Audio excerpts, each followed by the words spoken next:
95% of our life is coming from the programs of life, how to live life that we get in the first 7 years of life. That's why poor people stay poor and rich people stay rich. The movie The Matrix is not science fiction. It's a documentary. Every human, and this is a fact, every human first 7 years is download hypnosis. The brain of a child under 7 is in a lower vibrational frequency. When you put wires on a person's head, you read electroencephalograph, reading brain activity. A child below 7 has a lower vibration than consciousness. It's called theta.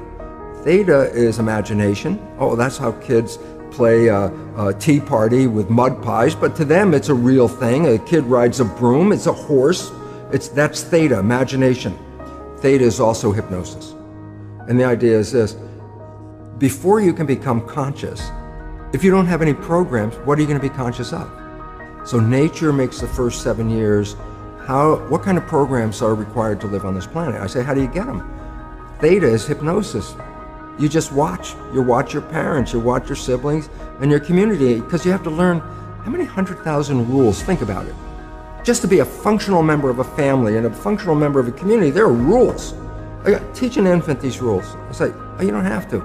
First 7 years, they observe it and just download it. Look, this is not new. I mean, there's the famous book, Rich Dad, Poor Dad. Sure. And basically said you come from a poor family and you could struggle your whole life and try to get rich, but you're not going to make it. And if you come from a rich family, you could be stupid your whole life and make it. Not because it was thinking, but it was unconscious behavior that was downloaded from rich families into kids, which is unconscious. So they're making the right moves unconsciously. If they engage their conscious mind, then they look stupid, but it's unconscious. And that's the same thing with poor people. Poor people have beliefs from the family. Oh, you can't make it, life's a struggle, things are hard, who do you think you are? And if that's the program you get, then 95% of the day you will sabotage yourself. And that's why poor people stay poor and rich people stay rich, because the programming.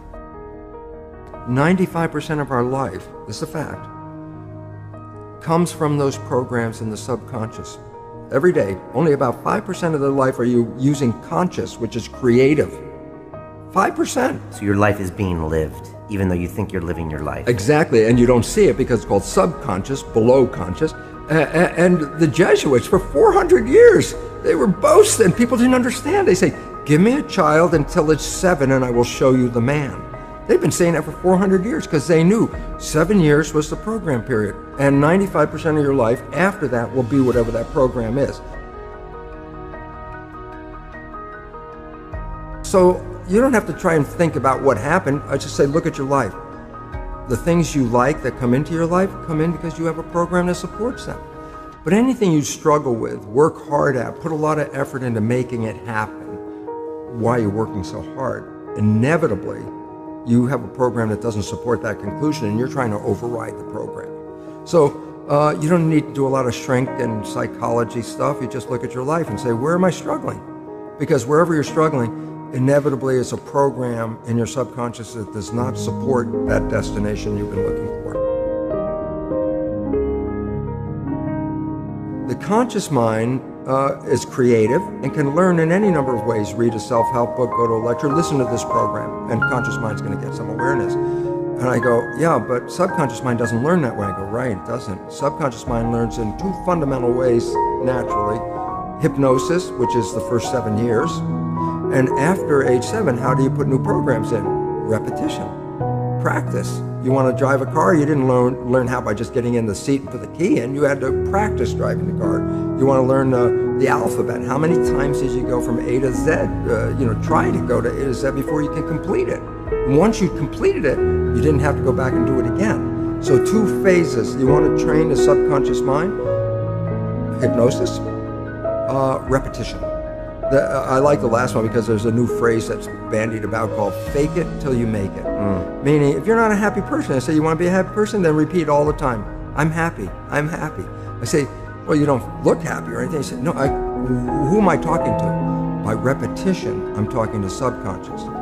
If subconscious gets, I am happy, and 95% of your life comes from that subconscious, there will be a point once the subconscious got, I am happy, you don't have to say it again. Okay. It'll be automatic. And that's why we see people do affirmations and gratitude journals and stuff, because if you do that daily... It's repetitive, and that's the secret part. Look, putting a sticky note on the refrigerator is more like a suggestion, but it's not a repetition. So it doesn't work very well. But you have to do... Repetition is a habit. It's making habit. So you got to do something religiously in the sense of repeating it to make it work.